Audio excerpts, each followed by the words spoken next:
तो आज के इस कोट में श्रील प्रभुपाद कहते हैं कि भगवान की वास्तविक एक ही शक्ति है, लेकिन अलग अलग परिस्थिति अनुसार वो अलग अलग रूपों में विस्तारित होती है। जैसे इस भौतिक जगत में भगवान की जो बहिरंगा शक्ति है, उसे जिसे माया कहते हैं, उस माया को इस भौतिक जगत में भद्रा कहा गया है। जैसे भद्रकाली, तो भद्र इस जगत में उसको कहा जाता है। और वही शक्ति जब आध्यात्मिक जगत में कार्य करती है तो उसे सुभद्रा कहा जाता है।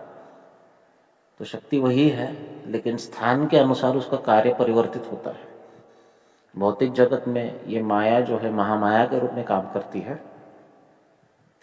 जगत में यही माया योग माया के रूप में काम करती है। एक ही शक्तिमान की एक ही शक्ति अलग अलग जगह पर अलग परिणाम करती है। भौतिक जगत में, आध्यात्मिक जगत में ये माया जो है, ये बड़े शुद्ध और पवित्र कार्यों में जुटी है, और वही माया इस अध्यात्म भौतिक जगत में जो है, ये अपवित्र कार्यों में जुटी है। अपवित्र कार्य का अर्थ क्या है? जीवों को उसके कर्म का दंड देना। पवित्र कार्य क्या है सुभद्रा का? जीवों को कृष्ण के भक्ति में प्रेरित करना, उसको शक्ति देना। ये सुभद्रा का कार्य है या योग माया का कार्य है। भद्रा का कार्य है जीवों को उसके कर्म अनुसार शिक्षा प्रदान करना, दंड प्रदान करना। माया, महामाया, ये सदैव हमें भक्ति से परावृत्त करती है, क्योंकि जब तक हम परावृत्त होते हैं और उस प्रतिकूल परिस्थिति में रहकर भक्ति करने की कला हम सीखते हैं, तभी हमारी शुद्धता की जो प्रक्रिया है वो वास्तविकता से सही प्रकार से हो रही है या पूरी हो रही है। जब हम पूरी तरह शुद्ध होंगे तो हम सुभद्रा के या योग माया के अंतर्गत कार्य करना लगते हैं। जीव तटस्थ शक्ति है, कभी योग माया के अंतर्गत तो कभी महामाया के अंतर्गत कार्य करता है। जब भौतिकता के प्रति उसका आकर्षण बढ़ता है तो उसे महामाया कंट्रोल करती है।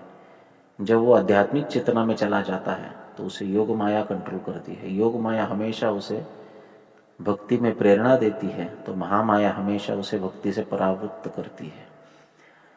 रेजिस्टेंस बहुत आवश्यक है हमारे भक्तिमय जीवन में, क्योंकि रेजिस्टेंस से ही इम्यूनिटी आती है। आप देखोगे, हमें अगर शक्ति बढ़ानी है तो हम फिजियोथेरेपी करते हैं या फिर जिम में जाते हैं।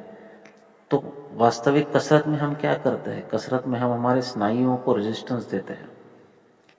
जब तक उनको रेजिस्टेंस नहीं मिलेगा तब तक उनकी शक्ति नहीं बढ़ेगी।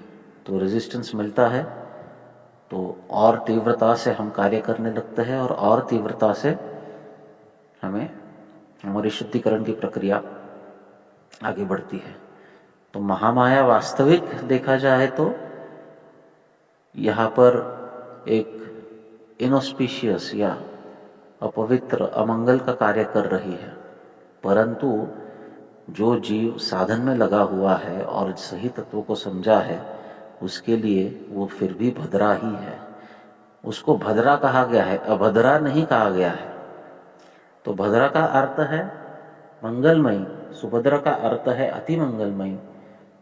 तो महामाया मंगलमयी है, लेकिन बाहरी दृष्टि से देखा जाए तो कृष्ण से हमको परावृत्त करती है, परंतु परावृत्त करने के पीछे का उद्देश्य है कि हमारे हृदय का शुद्धिकरण हो। तो माया से बचना चाहिए, उसकी भक्ति नहीं करनी चाहिए, परंतु उससे डर कर, उसको आदर देकर, आदर देने का अर्थ क्या है? उसको टेकन फॉर ग्रांटेड नहीं होना चाहिए, उसको गृहित नहीं धरना चाहिए कि अब मैं जब कर रहा हूँ तो माया का मुझ पर कोई प्रभाव नहीं होगा। एक बार प्रभुपाद कलकत्ता से जा रहे थे तो माता दुर्गा का बहुत बड़ा फेस्टिवल था, दुर्गा पूजा थी, तो वहाँ पर भी इस प्रकार से जुलूस निकलता है, प्रोसेशन निकलते हैं। तो प्रभुपाद साष्टांग दंडवत किए। उनके शिष्यों ने पूछा कि प्रभुपाद आप माया को दंडवत क्यों कर रहे हैं? बोले माया भगवान की शक्ति है और इससे डरना चाहिए, इसको रिस्पेक्ट देना चाहिए और इसे प्रार्थना करनी चाहिए कि मुझे सदैव भगवान के चरणों के प्रति प्रवृत्त करे, ना कि परावृत्त करे। तो माया को रिस्पेक्ट देना चाहिए, और रिस्पेक्ट का अर्थ है उसकी शक्ति का अंदाजा होना चाहिए, उसकी शक्ति को ध्यान में रखते हुए उससे बचे रहना चाहिए। हरे कृष्ण।